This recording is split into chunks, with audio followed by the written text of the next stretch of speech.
Cortisol is a stress hormone, and people can actually get addicted to this state of stress and chaos. It seems like it doesn't make sense. Why would we want to be in this state of chaos? If you grew up and you had trauma and you were stuck in this state of stress, it can get you actually addicted to this chronic state of being kind of stuck on in this hypervigilant, ready to go, stressed out state. That feels normal. That feels comfortable. Coming down doesn't feel safe.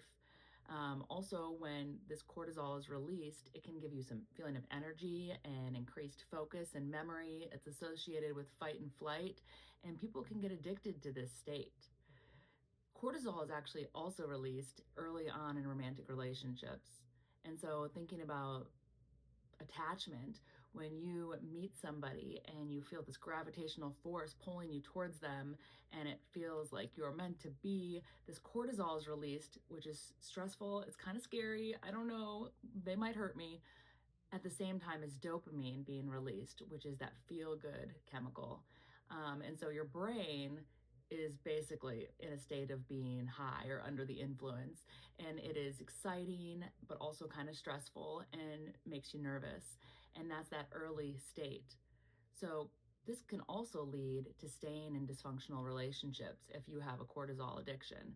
And a relationship, other people might be like, why are you still with them? Why haven't you left? This on and off, hot and cold, the toxic intensity, maybe even abusive relationships. Well, somebody with a cortisol addiction, every time it gets crazy and there's this high, there's this intensity, it's stressful, it looks like it would be miserable, and it is, and yet you just can't stop going back. You can't stop going back. That's a mix of issues with attachment from our caregivers early on. Maybe there was neglect, or there might have been sometimes your person was there for you and sometimes they weren't. Not knowing what you're going to get. This insecure attachment sets up some of those issues in relationships. And you combine that with this stress addiction, and sometimes you'll stay in these really dysfunctional relationships.